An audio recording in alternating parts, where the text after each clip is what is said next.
Okay, so hello everyone. Thanks for joining us this afternoon. My name is Dr. Mattheos Santamouris. I'm an academic at University of New South Wales, and I'm also part of the Unite for Sydney team led by Yvonne Weldon, running for the upcoming New South Wales local government election that is postponed till December.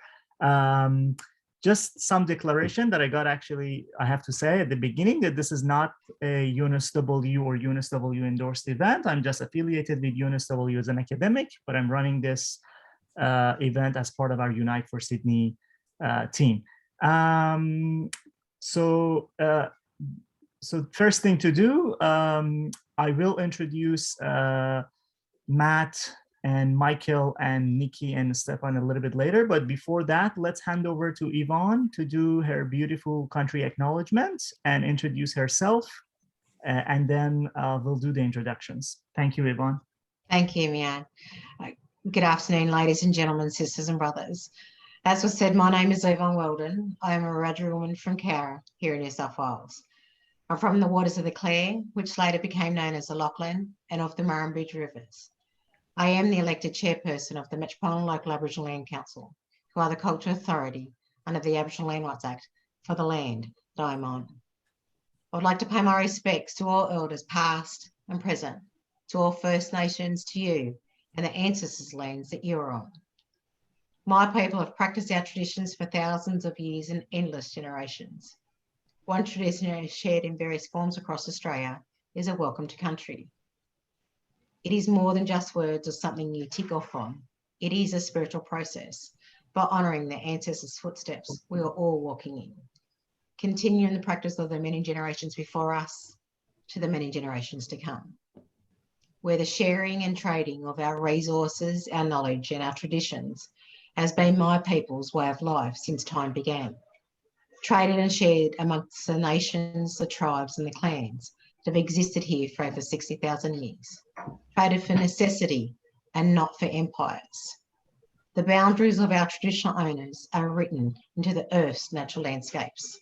The boundaries of the Eora is the Hawkes River in the north, the Nepean in the west, and the Georges River in the south. On behalf of the Metropolitan Local Aboriginal Land Council, the elders and the members, I welcome everyone to the land of the Gadigal. I acknowledge the Gadigal people and the people of the lands that you are on, whose spirits and ancestors will always remain with these lands, our Mother Earth. As we're all gathered online, let us all acknowledge the many sacrifices that have been made along the way, the ones we will continue to make, and those we shouldn't have to. My people's songlines and our customs have sustained us, and they are embedded into the core of this nation.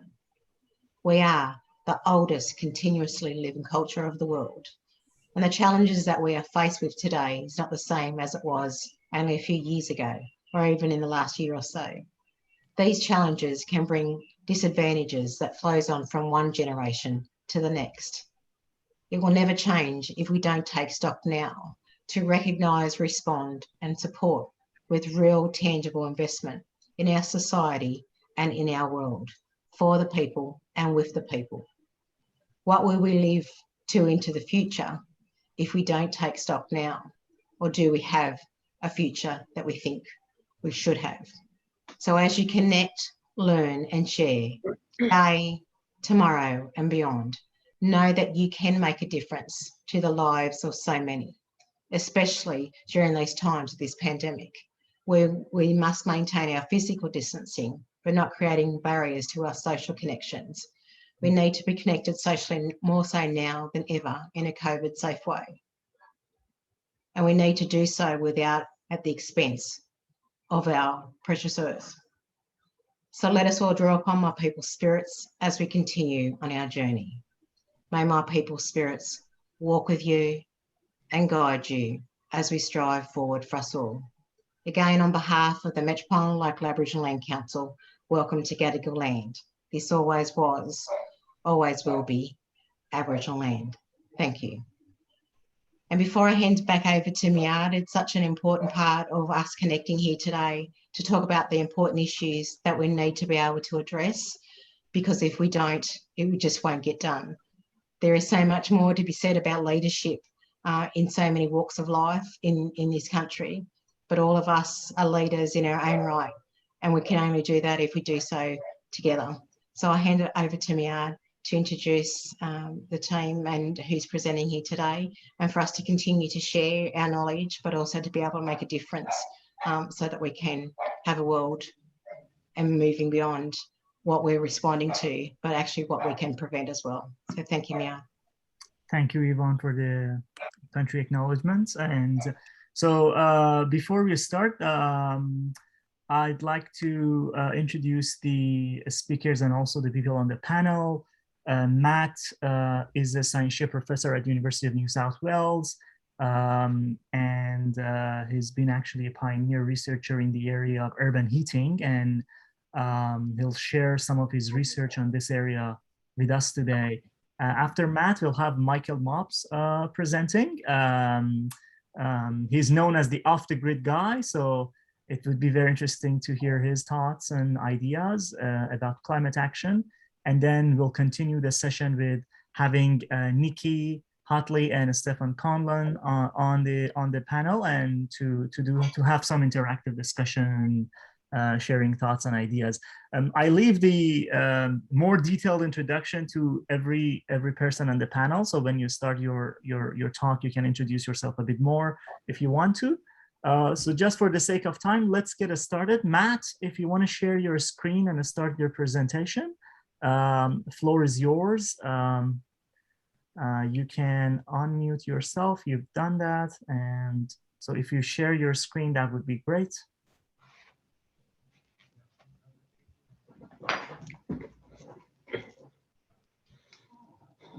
Yes, I think it's okay. Yes, it is. Your voice is a little bit low. If you can maybe get closer to the microphone or your laptop. Yes, I will do that. Yeah. Is it better now? Yes, if you just make the PowerPoint full screen, that would be perfect.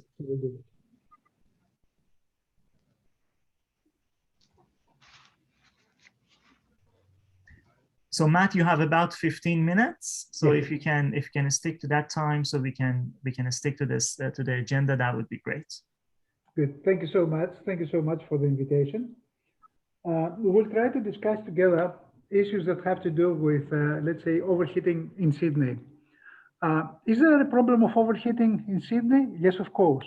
We know very well that between the western and the eastern part of Sydney, there is a temperature difference of about 10 degrees during, let's say, the summer period. You can see the map of the temperature distribution here in Sydney during a day of heat wave. As you can see, in the eastern part of the city, we have much lower temperature than in the western part of the city. This is not because we don't have enough trees or we have very high density in the western part. This is because of a phenomenon which is related first to, let's say, the sea breeze coming from the east that cools down the eastern part, and also another synoptic phenomenon which is coming from the desert, and really because of the advection, the flow of warm air from the desert, it heats up the western Sydney.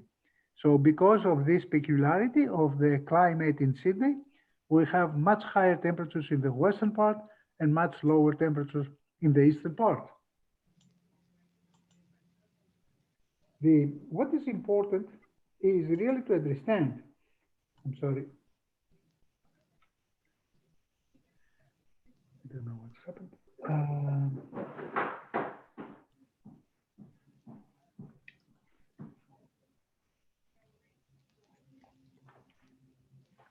It's okay.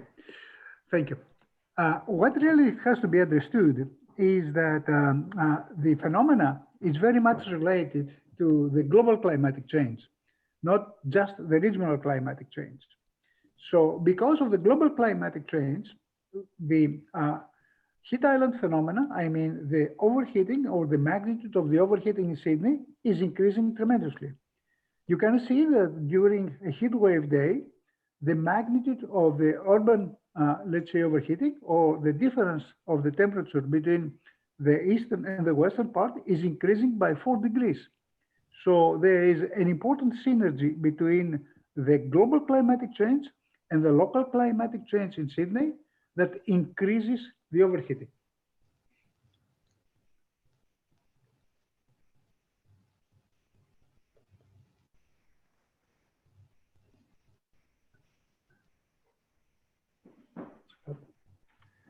not working. Okay. I'm so sorry about that. My computer is not responding immediately. So the important problem of overheating we are facing in Sydney, it has important and significant, let's say, impact on the whole life of the city. And this has to do with the energy consumption. This has to do with health. This has to do with the economy. This has to do with comfort. This has to do with survivability. I will try really to present in a very short and let's say way what really happens actually in the city during, let's say, the very last period. Network server is not responding.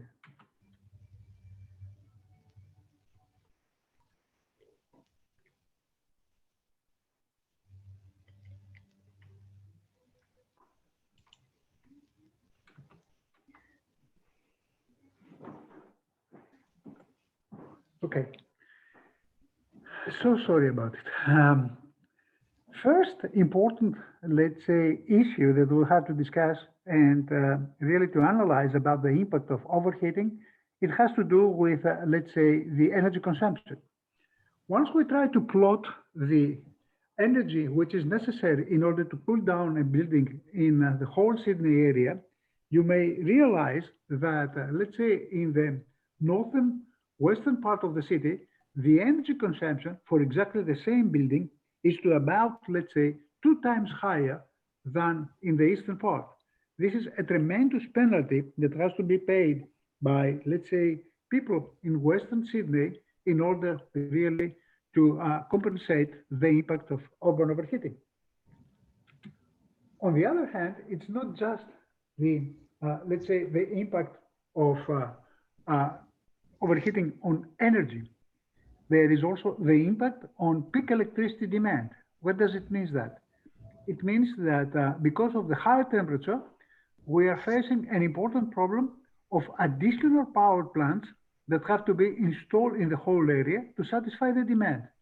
As you can see from the specific graph, once temperature is increasing, the whole, let's say, the whole capacity or the necessary load to satisfy the demand of electricity in Sydney is increasing by a factor of 4 or 5, which means that we have many power plants to operate in Sydney just for few days per year, which increases tremendously, let's say, the cost of electricity and also obliges utilities to build additional power plants that operate just for some hours or some days per year. On the other hand, a part of the energy consumption and the increase of the energy consumption and also the required increase of the peak power demand and the new power plants, overheating in Sydney has a tremendous impact on pollution. We know very well that during the summer period, and especially during heat waves, the concentration of ozone, which is a harmful, really pollutant in the city, is increasing tremendously, and this has a very important impact on the health of people.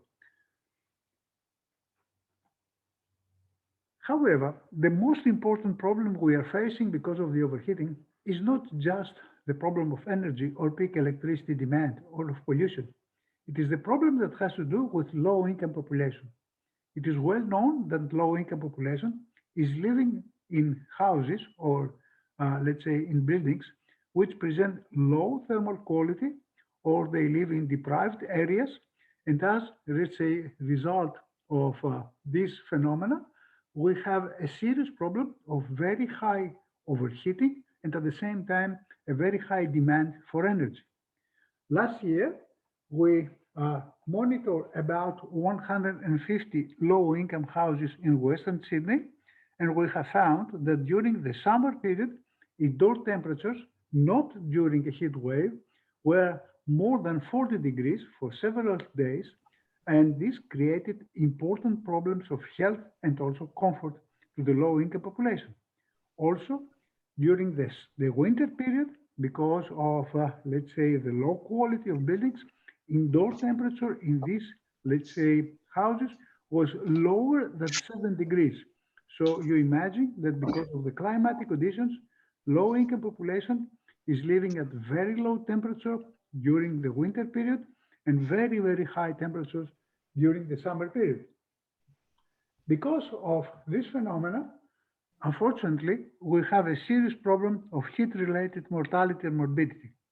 Once we try to plot the magnitude of heat-related mortality and morbidity during the summer period in Sydney, you will realize that heat-related mortality per, let's say, 100,000 people in northwestern Sydney is to about 3 times higher than, let's say, heat-related mortality in the eastern part. So there's a tremendous impact and a tremendous penalty that has to be paid by, let's say, the population of Western Sydney because of the urban overheating. This has a little bit, let's say, summarized the main impact of urban overheating in Sydney. Of course, we can't discuss for days about it because there are so many data, and this is extremely well documented. This is the negative part of the agenda. Is there any possibility to counterbalance the problem? Is there any possibility to propose solutions and implement solutions and improve the environmental quality of the city? Yes, of course. During the last, let's say, 15, 20 years, there is a very serious research and at the same time, very serious implementation of many mitigation and adaptation technologies all around the world that really aims to improve the environmental quality of our cities, decrease temperature, improve comfort, and at the same time protect health of population. Of course, I don't have the time to go through all the different mitigation technologies, but what I like to present you is, for example, the efficiency of the so-called supercool materials, which are developed here in UNSW by our team. And you can see, for example, this material tested in Alice Springs during the summer period present to about 15 degrees surface temperature, 15 degrees below the ambient temperature. For example, when the ambient temperature in Alice Springs under the sun was 40 degrees, the temperature of the materials was 25 degrees. It's a natural air condition that once it is applied in cities, we can have, let's say, we can decrease tremendously the temperature of our urban environment. Do we have enough knowledge about the way that we may decrease the temperature of our cities? Yes, of course. We have more than 400 large-scale mitigation projects all around the world, which really, during the various years, have shown us extremely important results. And given that really there are different technologies that we have developed and implemented, actually we're able to decrease the peak temperature of cities up to 2.53 degrees, while we expect that really in the next 3 to 5 years, we will be able to decrease the peak temperature of cities up to 4 or 5 degrees. So we have a serious problem, but at the same time, we have a very important, let's say, development of technology. And this really brings us to the big dilemma. If we try really to examine where Sydney exists from the climatic point of view, it is somewhere here. There are two ways really to proceed. The so-called proactive agenda that really take into account mitigation and adaptation, that uses the best technology, uses science and scientific results to improve the urban climate. And once these technologies are used, we may, let's say, succeed to decrease the peak temperature of our city by, let's say, 3 degrees, even more. In case we continue business as usual and we don't have a proactive agenda and we don't rely on the scientific developments and the knowledge we have how to decrease the temperature of our cities, in this case, unfortunately, we will, let's say, move towards much higher temperatures, 3-4 degrees more by 2050, which may be, let's say, up to 6 or 7 or even more during heat waves. So it is very important to make the big selection, the big choice? Do we like to have, let's say, a proactive agenda based on scientific developments that will improve the environmental quality of our city, or we continue business as usual that really will increase the temperature? And this is very clear, and especially the impact, once we try to understand which is going to be, let's say, for example, the future energy consumption of our buildings.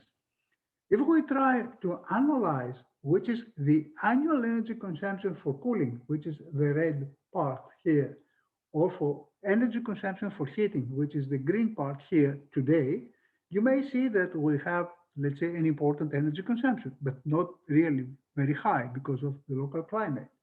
By 2050, the energy consumption for cooling, if nothing happens, will increase by a factor of 3 or 4, while the energy consumption for heating will not decrease. However, once we follow a proactive agenda and mitigation technologies are taken into account, in this case, we may decrease the energy consumption for cooling up to 50%. And the most important is that once we apply mitigation and adaptation technologies, better buildings, better cities, then we can really minimize the energy consumption by 2050. So although there is an important problem of climatic change, global and regional climatic change, technology offers us a very important, let's say, hope, and we are still able to, let's say, minimize the energy consumption. But it's not just the energy, it is also health, heat-related mortality. If we try really to, let's say, demonstrate where we are, you will see that the actual heat-related mortality in the eastern part of the city is, let's say, the part shown in this, let's say, graph. This is the eastern part. This is the western part, actually. What will happen regarding heat-related mortality by 2050? There are different scenarios, which has to follow different pathways. And we may, let's say, increase, or we may follow or face a tremendous increase of heat-related mortality by 2050, or once really we apply mitigation and adaptation technologies, we may minimize the impact of the expected overheating. So we have very well documented in our days, and we know very well that the use of mitigation, for example, of reflected materials, has a tremendous impact on our health. For example, it is well documented through real projects all around the world that once we increase a little bit the albedo, the reflectivity of our city, we can have a decrease of, let's say, mortality by 9%, which is a tremendous really impact. The same exactly happens with greenery, with green infrastructure.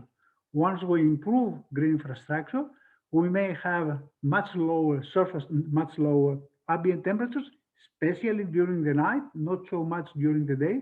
And this has a very important impact on health. So we know very well in our days that we are facing a very serious problem of overheating. Overheating in Sydney is up to, let's say, 10 degrees. This has a tremendous impact on the energy consumption, increases the cooling energy demand in Western Sydney by 100%. It has a tremendous impact on peak electricity demand and obliges utilities to build additional power plant and increase the cost of electricity. But the most important, it has a serious impact on our health. It increases the magnitude of heat-related mortality and morbidity. The future. We are able to decrease the temperature of our cities once scientific knowledge and scientific and proactive, let's say, agendas are adopted. We are able to decrease the temperature of our cities by 3 or even 4 degrees. This is translated into a decrease of the cooling demand or energy consumption of buildings up to 40 or 50%. This is translated into a decrease of the peak electricity demand by 5 or 6%. And the most important, this means that we may have, let's say, a reduction of the heat-related mortality by about 50%. Thank you so much. Thank you very much, Matt. very comprehensive view of the overheating issue in the cities. And I think what we're going to discuss next in the panel can nicely relate to some of the reasons behind this overheating and some of the, as you said, mitigation strategies that cities could adopt. I know there might be some questions for Matt, but if we hold those questions for the discussion at the end, that would be great. So Michael, are you ready to jump in and share your screen and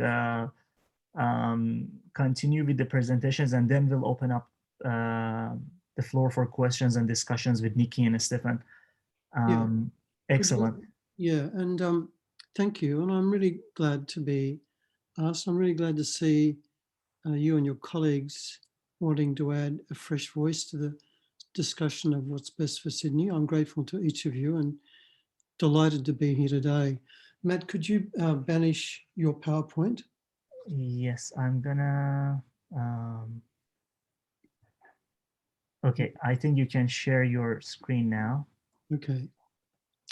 I want to talk only for 7 minutes. I want half the time so we can catch up and have a greater conversation. So if that's okay with everybody, I'll just share my screen. And I've got a page here of Deathless Prose. So basically, if you can see these three ideas, I want to just quickly say what they are. I'll give the document to you, Stephen, and everybody can see it and research the links outside the conversation, given we've only got about 30 minutes or less to have that conversation. But the first one I want to talk about is ending food waste. At the moment, the City Council is trialling sending food waste to Parramatta. Why have I picked on food waste? I'll just show you why I've done that by recording in progress. By showing you this other document here. I'm going to share an image of a United Nations document that says that if you graph food waste as a country, after the countries of China and America, which are the most damaging to climate, if you graph the pollution from food waste, it's the third greatest polluting country in the world. Sydney City Council has recently made a 10-year contract with options to renew it for 2 to 3 years. So their planning is now well past the 2030 date that the United Nations has said we must reduce our pollution by. I'm just going to show you, if I can track it down, why I'm concerned about, whoops, the virus. What's happened is, I'll just talk to you. I think I won't go through all the documents. You can read them later. But at the moment, the council is trucking the food waste out to a factory near the Parramatta River, out near, well, it's almost near Parramatta. And they're burning the food waste to make energy. It's a really unsustainable way of making energy. It's very inefficient. It creates a large amount of sludge. I haven't yet been able to confirm this, but it looks as though the sludge is going into trade waste and either into the Parramatta River or into the ocean. And really, if you're burning food, you're burning soil in the making. It's a complete dead-end proposal. But importantly, it doesn't do what has been done in places which have ended food waste by empowering citizens. I want to stand back and just look at what the council's doing with food waste. It's saying, we'll do this. for you, and you'll keep paying rates. But in America, they've reached out and they've ended food waste in about, I think it's about 14 states. And so if you don't put the food waste or even garbage out, you don't pay. So there's a financial reward for changing the way you manage food waste. And in Vermont and New Hampshire, what's happened is, as people have stopped putting their food waste out, their garbage has reduced and they've got smaller, and in some cases, no garbage bills. I can't believe that the council has contractually bound itself to send garbage, including food waste, well past the 2030 deadline. The United Nations has set the world for ending pollution, given that food waste is the third greatest source of pollution after the whole of the countries of China and America. So I know it's not a subject of current interest to many people, but believe me, it's significantly dangerous to burn food waste. I want to go into the second idea. How many minutes have I got left, Mead? Just a few. Yeah, I think you still have another 5-7 minutes, 5 to 7 minutes. So I'll just wind up quickly because I'd rather have a talk and answer questions. I think this is a wonderful time to have robust questions and discussions. We only get this in the last 3 or 4 months in the run up to an election such as this. And so I'm not attached to these ideas, and I would embrace a conversation if we can manage that in the time remaining. At the moment, the planning rules of the council assume that we've got until 2050 or whatever. But the UN has said we don't. We've got to get these things done in the remaining 9 years. We get a virus and the emergency of it now, but this climate change, if you look at what's happening in Canada, in the Middle East, they have incredible floods and amazing fires like we saw here. And what I'm suggesting here is the second idea is the council trial an option where they say, you tick these boxes and we'll fast track your DA and empower people, spoon feed it so that the red tape is simplified. If you use reflective materials that Matt's been talking about, if you put in rainwater tanks, if you do all these things, we'll fast track you. Just getting a DA through can take ages, but that's only going to deal with a small percentage of new proposals. But if we're going to change the reflectivity and cool the city, that should be part of this thing where people can quickly do it. The old way of grinding through DAs and getting consultants and paying for it is simply not affordable given the time we've got. We've got to ramp up the speed with which change is achieved. And this is particularly disappointing to me. In 1996, Bob Carr launched My House Here. No sewage or stormwater and no food waste has left the house in 25 years. We've kept over almost 3 million litres of sewage in a clay soil at the back of the house. And if you've got 1,000 engineers in the room, sorry, Matt, 999 of them would say you can't do it. But there's a model of the house in the Powerhouse Museum. Half the visitations there, 250,000 of the 500,000 a year. Go and look at the house, the model, and the exhibition built around it. But it's as though the house is in Dubbo or Dapto or somewhere. The council hasn't applied any of this stuff. You know, there were 2 kids here, 2 adults, and we lived here for $300 a year, which was just for gas. We haven't yet disconnected from gas. But it seems as though the news is yet to travel a kilometre into Town Hall. It's appalling. You know, no one's died here. It just goes on and on. And the third point is, particularly for the entertainment and the arts and the small businesses on the fringe, we can do so much to help them to change and to save money, and there's some suggestions there for doing it.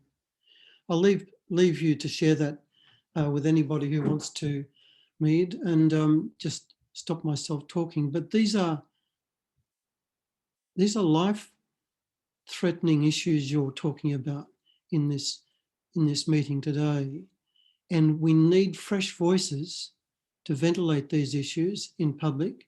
And what I would like to see is a more permeable political environment in the town hall where we can have these issues and have, I know one thing that happened years ago, I think it may have been, anyway, tired of the one source of advice about Australian defence. One of the prime ministers set up a particular section in the government, I think it might have been associated with the Prime Minister's office, where Cabinet could get other advice than from Defence about what to buy and do. Eventually Defence got rid of it, but at the moment there's just a real impermeable source of advice going into the council. There's lots of consultations, but I'll just give you my recent experience with this. And this isn't a time of rapid climate decay. We created a park here. We closed off a road in about 1987. We got money from the developers and we created a little park, planted trees. We did it with the council. Earlier this year, the council proposed to cut down about 10 of the trees. There was no provision to keep water where it falls. Before we build cities, about 80% of water stays where it falls to feed the trees and the plants and the insects and the birds. And Blackwattle Bay, where the water runs to in the catchment, is one of the most polluted parts of the harbour. I can't believe that putting your hand on your heart and saying you're a council that takes climate change seriously, you can go out to a community like Chippendale where we're up for change and say, we're going to cut the trees down.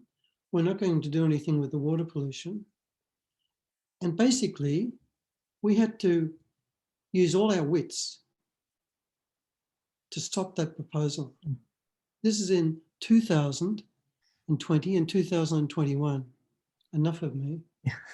Thank you, Michael. I mean, very interesting to hear some of your thoughts on some of the issues we face in Sydney. Let me see. I mean, there are a few. I think there is a question. I think it's the right time for audience to ask question, and then I'll start with Nicki and then Stefan to share their thoughts about what is the current status of climate change impacts and risk in Sydney. What are the gaps and areas for improvement, and where do we want to ideally be in 5-10 years from now? But I think there is a question in the chat box that talks about, isn't it unfair to push the responsibility onto retail consumers while retailers contribute to the culture of food waste? I think that's, maybe the government should focus on this first. After all, consumers can only buy what is the supermarket. So what do you think of that, Michael? Oh, that's a great question.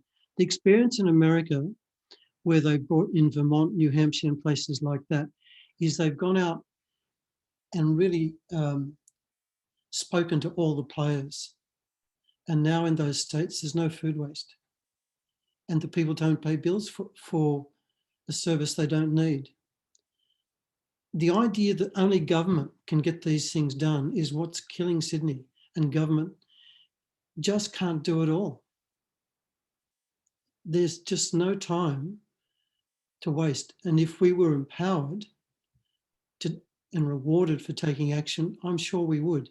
For example, in Chippendale on the streets here, for the last 2 years, we're now composting almost, particularly in the virus, it's now gone over 400 kilos of food waste a week in our public composting bins that we've got in the streets. And that's going as compost onto the plants and the road verges. And we've negotiated a policy with the council where we can garden anywhere in the city of Sydney without approval after we first self-approve, dial before you dig and do some obvious things. So I hear what you say, but the record is that when you bring in change and you give people an option, I mean, look at some of the bins that go out. They're only half full, but you're still charged as though it's full. and you get charged whether or not you put the bin out. It assumes that garbage will go on. It's like, God ordained. Michael, can I jump in there? Thanks for that. It's good to see you again. It strikes me that we've seen a number of solutions. I think we actually know what we have available to us, the solutions for mitigation of climate change. We know we need to build better buildings. We know that cities need to be more cognizant of individual effects locally and maximize the responsiveness there. But the problem is we're not getting the adoption, and we're not seeing our buildings built to the appropriate standards. We're not seeing, as you pointed out, the garbage is is not particularly well recycled. Our diversion from landfill is failing badly. Are there any examples that you've seen in Australia at a municipal level? Because that's my interest. I'm running with MIAD for the Council of Sydney, so I'm particularly interested in things that we could do, despite what you say about government. I think it is actually collective action that needs to be done to address climate change. I don't think we can do this individually, so I completely agree with the question. I think as individuals, we need to do what we can, but that can't be instead of concerted government action. No. We rein in, the plastic companies or the supermarkets that insist on wrapping everything in 5 layers of plastic. So can you cite any examples in Australia that we could point to and say, they do it there, why don't we do it here? Yeah, I can give you a paper on financial incentives that have been offered by local and state governments across Australia. I'll send that to me. But you can see incentives working from, at the moment, there's a strong outbreak of socialism where the federal government's giving millions of dollars to people to build new coal plants and gas plants. So the idea of subsidies and incentives is well used at local, state and federal government. But what I'm saying is it's too late to back a winner. At the moment, the council says, leave it to us and we'll do it. And I've just demonstrated, I hope, that the council's locked itself in well past the 2030 date.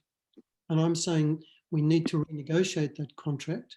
We need to look at other ways to encourage people and reward them. And I can send you some examples of councils and other places that have done that across Australia.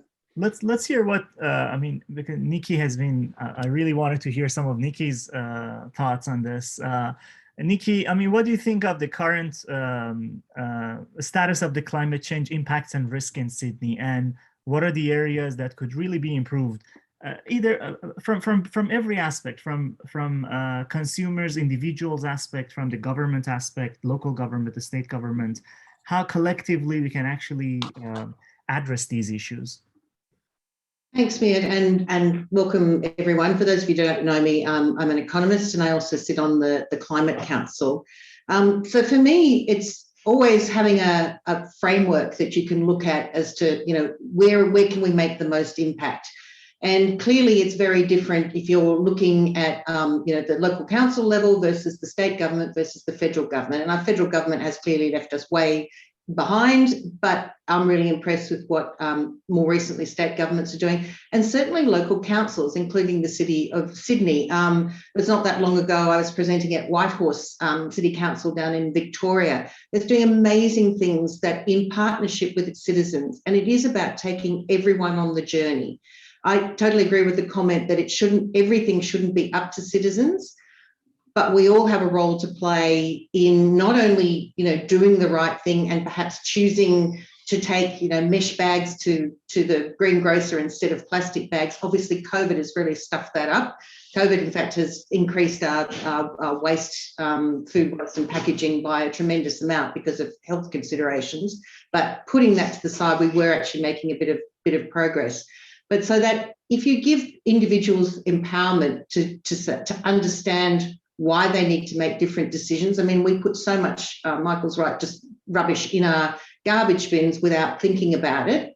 And once you appreciate how easy it is to compost, then you suddenly go, oh, okay, I set up the compost bin and I'll do something about it. Whether you've got an apartment with a little balcony or a community garden or your own garden, you know, there are lots of different options. But people can also be empowered to vote in the right way for those organisations that are going to do the right thing for them. And it starts really simply. The biggest thing, where the biggest generator is clearly energy. And so moving towards renewable energy is really vital as the starting point. The next comes transport, another really big one. Obviously, we're now seeing state governments and territory governments moving in that direction. I've recently been working with the ACT government, which, whilst what they've done is not perfect, they're just getting it out there, trialling it, putting it out there. Whatever you do, you need to have engagement with your stakeholders first to understand what are the barriers to uptake, why are you not doing it, what are the relevant costs and benefits. If you think about the lifetime costs of putting solar on your hot water on your roof, you just would never do anything else. But lots of households don't have that spare cash. They sometimes don't have time when their hot water heater blows up. So what do? They end up putting in instantaneous gas or electricity, something that's going to get them through in the short term. But if you're putting in instantaneous gas, it's gas. But if you're putting it and you don't have connection to the gas mains and you're using LPG, the lifetime cost is something like 6 times what it is for electricity or for solar. So you've got to make sure that people are really well educated around the options that are available to them. We need to, when there are financial disincentives, upfront costs, like at the moment, electric vehicles cost more than standard ICE vehicles, internal combustion engine. What do we need to do to overcome those things? The ACT government, again, is a great example of putting in place preferential parking, having subsidised lower registration costs, those sorts of things. But it's really important, and it'd be great if everyone walked and cycled everywhere, but realistically that's not going to be the case. People will use cars. So let's make sure that we are moving towards encouraging people to take up more sustainable options in their cars. And that means having places that you can park where you have favourable parking for people with EVs where they can charge. So we need to put all of those pieces in place. But I also love the framework for the circular economy. And I think we can learn circular economy is not just about waste, although that's an important part of it. This is also about making sure that we reuse things, that we build areas where we have side by side. If we've got an industrial estate, we've got a proper waste processing facility so that you can make sure you get repurposing and reuse and redirection. We need to change our laws so that we actually go to stewardship around packaging of things. We need to make sure that we have a right to repair, and I notice that movement's coming up.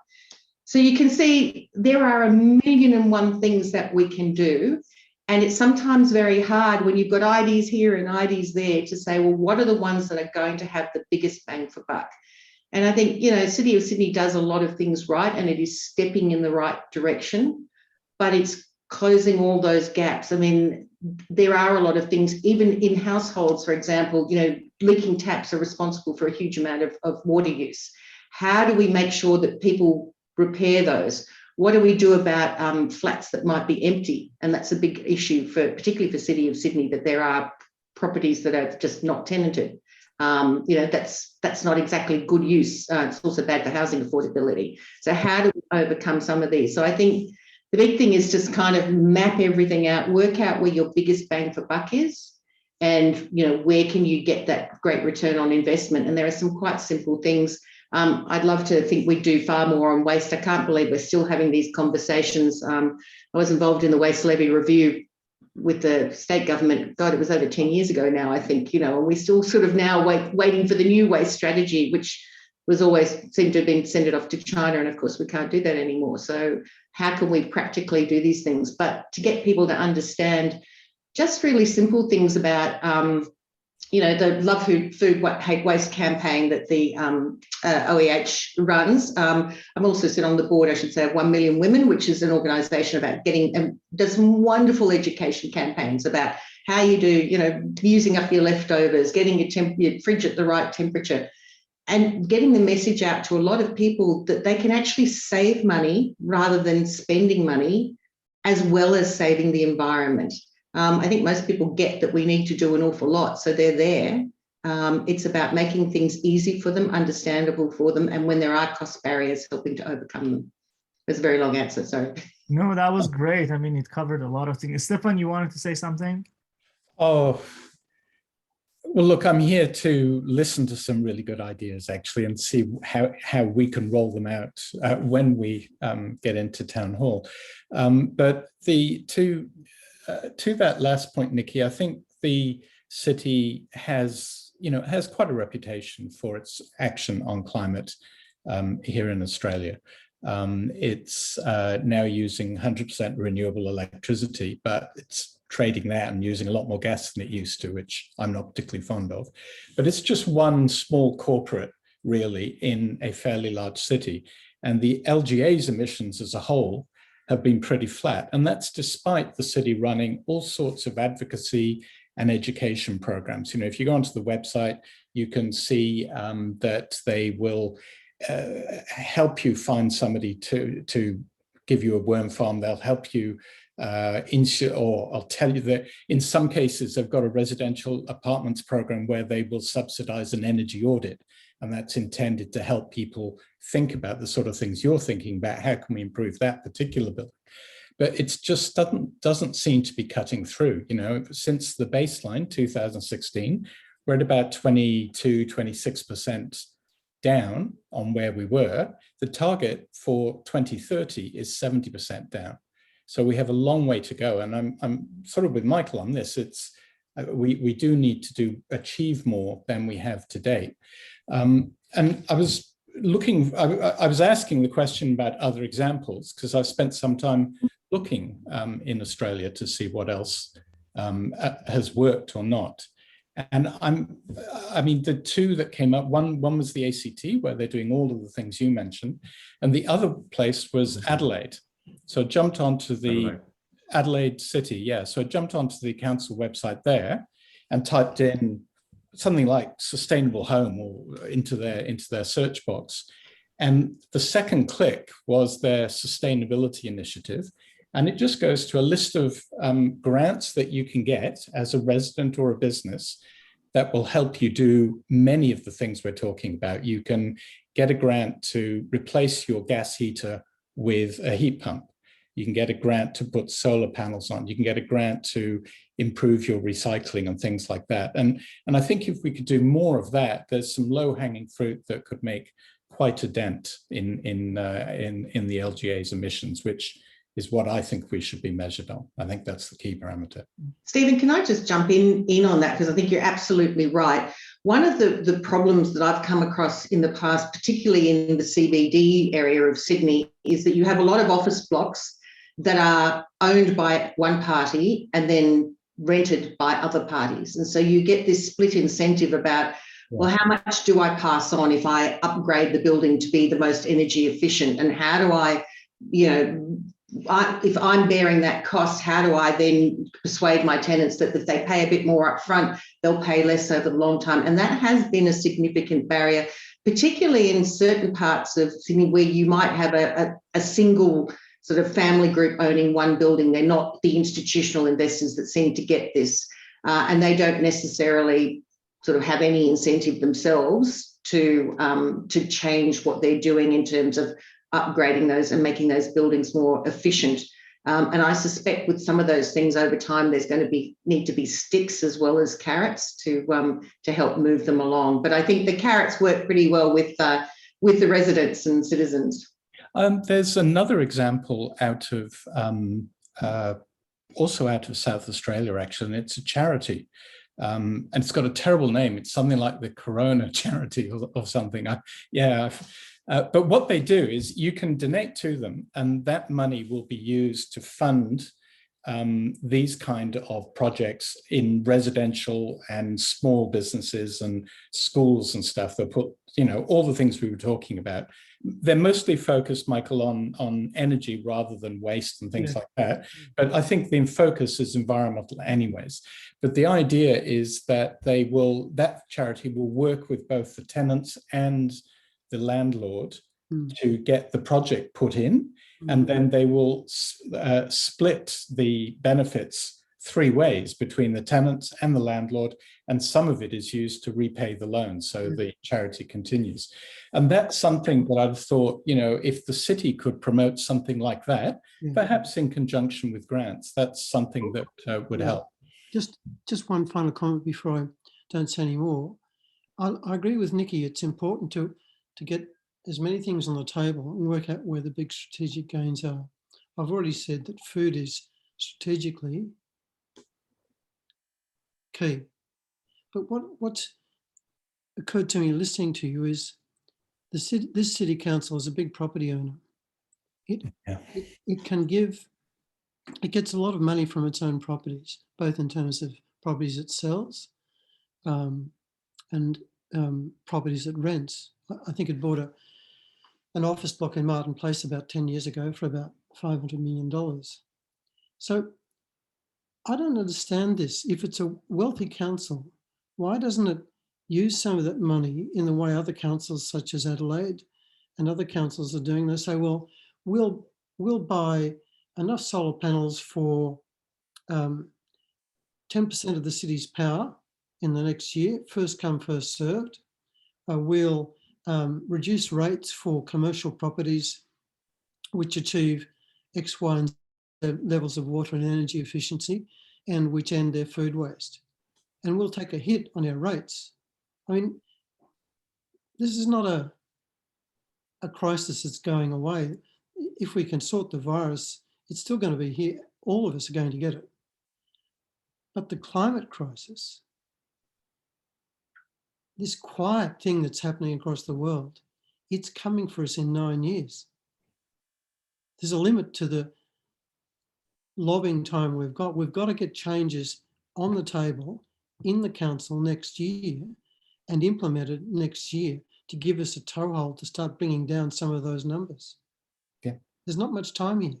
And what I'll do is I'll support you and anybody else that want to bring a fresh voice to these issues, and I'll send you in some of my research on incentives and see if we can put the ideas you're opening up for conversation into the political debate, and which hopefully will translate into some results in the ballot box in December. It's a really systemic issue that we're talking about here. It's fundamental. Let me connect what we've talked with what Matt presented. Matt, are you still there? I wanted to ask you if you're still there. I wanted to ask if in the area you've been working on, what is the most effective technology or solution, something like a low-hanging fruit that could help with the urban overheating issue? Yeah. There is no just one technology which is efficient. All technologies are efficient if are well, designed and if are well implemented. We have, let's say, studied the potential impact and also the, let's say, the overheating or the mitigation potential of most of the mitigation, let's say, techniques in Sydney and the combination of, let's say, techniques. Just to give you an impression. The use of materials, and especially or the increase of the reflectivity, the albedo, cool roofs, cool pavements, may decrease the peak temperature by 1.5 degrees. The use of additional greenery, for example, 2 million trees, 5 million trees in Sydney, there is no big difference between 2 million trees or 5 million trees, may decrease the peak temperature during the day by 0.5 degrees, the maximum, and decrease the peak temperature during the night by 3 degrees. But you have to consider that the increase of the water, which is necessary, let's say, to support greenery is will increase the total use of water in Sydney by 10 to 15%. Another thing that has to be considered very much is that once we are using non-native trees in Australia or here in Sydney, These trees, above a threshold temperature, for example, 36 degrees, they stop evapotranspirating, they stop producing cooling. And because, they are protected, their surface temperature is higher than the ambient temperature, and trees really heat up the ambient temperature. And this happens, for example, very well known during heat waves, in parks.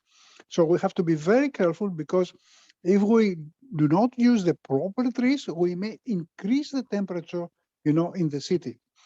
The other thing that has to be considered at the same time is that some of the trees, they produce BVOCs, which are really pollutants. Some of the BVOCs which are produced by some of the trees, they are 4 times more toxic than the exhaust of the cars. So it is very important to have the scientific knowledge how, what, when, and really how much or how many trees and other techniques have to be used. So it's not a very simple, superficial, let's say, study or superficial decision. Let's plant trees here. Let's increase, let's say, the albedo of the city, and let's do something, that we have copied from somewhere else. This may have not results, or may increase the temperature of the city and increase the pollution. On the other hand, we have to understand that because of the synoptic conditions, I mean, the transfer of cool air from the sea and the transfer of warm air from the desert, what we have to do is really to increase as much as possible the so-called planetary boundary layer in the eastern part, which means to have more air coming from the sea. Actually, the sea breeze cools down the area up to the eastern part of Parramatta. But behind, in the shade of the city of Sydney, we don't have any cooling. Why? Because the city of Sydney has a lot of anthropogenic heat. This anthropogenic heat, it makes a bubble, and hot bubble above the city that really do not allow the sea breeze to enter into the city. And so there is a penalty in Western Sydney because of the overheating in the city of Sydney. So there are a lot of small but important scientific issues that have to be considered. It's not a simple issue. What is the conclusion is the following. Once we know and we apply scientific methods, well-known methods, to arrange and implement proper mitigation technologies in the city of Sydney, we can decrease the peak temperature up to 3 degrees, and perhaps in the next 2-3 years up to 4-5 degrees. We have excellent examples. Actually, we are responsible for the whole mitigation strategy of the city of Riyadh in Saudi Arabia, where we're using, let's say, super cool materials together with greenery, but specific greenery, and we have reduced the temperature by 3 degrees. We are doing the same in Dubai, in Kolkata, in, let's say, Kuala Lumpur in Malaysia. But it's not really an empirical approach. It's a scientific approach. Thank you very much, Matt. That was great perspective. Just for the sake of time, it's 4 minutes past 4, so I don't want to hold everyone, including the speakers. That was a great session. I learned a lot. Thank you very much, Nicki, Stefan, Matt, and Michael, for all the thoughts and comments you've made. We actually, interestingly, that there was a coincidental connection with our next session. Next Friday, we're going to have actually another webinar session on greening Sydney with native plants and bringing Aboriginal knowledge into what greenery we should have and what's the impact of climate change on the response of the vegetation. What's the impact on the biodiversity? We're going to post the flyer for that event early next week, but if you're interested, you're more than welcome to join again, everyone on the call today. So thank you very much, everyone. That was a great session. Thank you again, the speakers, and have a great evening and stay home weekend. Stay home weekend, yes. Good luck to you. Thank you so much. Thank you. Bye. Thank you, everyone. Bye.